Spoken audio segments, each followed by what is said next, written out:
तो सबसे पहले देखते हैं कि प्रियंका गांधी की इन चुनावों में ताकत क्या है।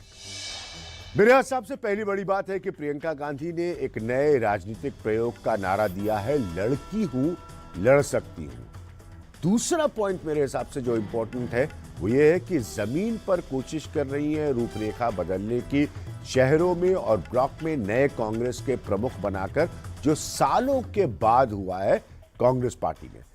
तीसरा पॉइंट मेरा यह है कि विपक्ष के आरोपों के बावजूद कानून व्यवस्था पर होने वाली बड़ी घटनाओं पर उन्होंने अपनी मौजूदगी दर्ज कराई, क्योंकि विपक्ष उनको पॉलिटिकल टूरिस्ट कहने की कोशिश करता है। और चौथा पॉइंट यह कि कोरोना जैसी महामारी के दौरान उनकी पार्टी सक्रिय नजर आई और एक्टिव थी लोगों की मदद करने में। ये चार उनके ताकत के पॉइंट हैं। और मेरे साथ बात करने के लिए एक बहुत ही खास और मेरे हिसाब से सबसे बड़े कांग्रेस के नेताओं में, बरसों से मैं उनको एक तरह से एकल योद्धा बोलता हूं कांग्रेस का, इसलिए क्योंकि वो कमान संभाले हुए हैं कांग्रेस की सालों साल से। 1989 से कांग्रेस किसी पावर इक्वेशन में नहीं रही, लेकिन प्रमोद तिवारी जैसा बड़ा कद्दावर नेता हमेशा अपनी पार्टी के लिए सामने रहा है।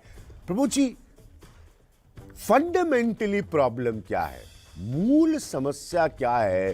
क्यों उत्तर प्रदेश कांग्रेस को रिस्पॉन्स नहीं देता, कांग्रेस को एक्सेप्ट नहीं करता?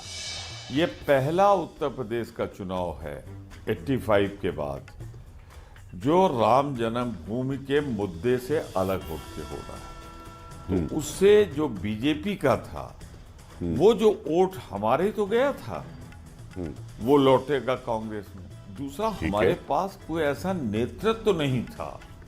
आज प्रियंका गांधी का नेतृत्व, जो लड़की हूं लड़ सकती हूं से 50% आबादी को उन्होंने आकर्षित किया, नौजवानों को लाके 65% को आकर्षित किया, और एक उनमें जो झलक है इंदिरा गांधी की, वो कांग्रेस को तलाश थी और वो अब मिली है। वो 2019 में महासचिव बनी, जनरल सेक्रेटरी बनी, कोई रिस्पांस नहीं हुआ 2019 के चुनाव में भी, जबकि उनको पूर्वी उत्तर प्रदेश का जिम्मा सौंपा गया। तो ऐसा कोई बड़ा रिस्पांस नहीं हो पाया है। अब ज्ञान भाई, दो बात कहूंगा मैं। पार्लियामेंट चुनाव के एक महीने पहले प्रियंका जी को मौका दिया गया, इसको तो आप एग्री करेंगे। दूसरा, सही बात है, जो तीसरी बार मैं दोहरा रहा हूं कि अयोध्या के वर्डिक्ट के बाद पहला चुनाव है 22 का।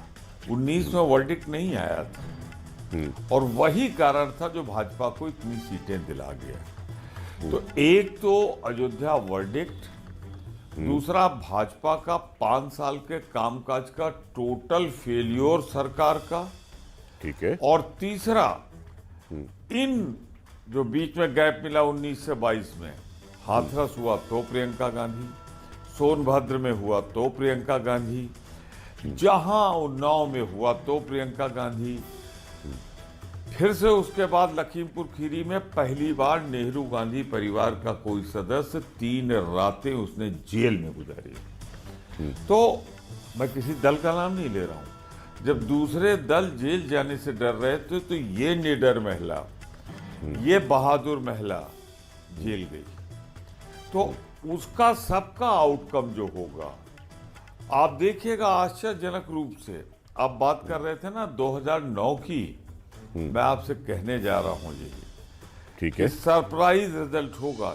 जरूरी है ये भी पॉइंट आउट करना। जैसे मैंने दिखाया कि प्रियंका गांधी की ताकत क्या है, तो ये भी बताना जरूरी है कि प्रियंका गांधी की कमजोरी क्या है इन चुनावों में। इस पर भी नजर डालना बहुत जरूरी।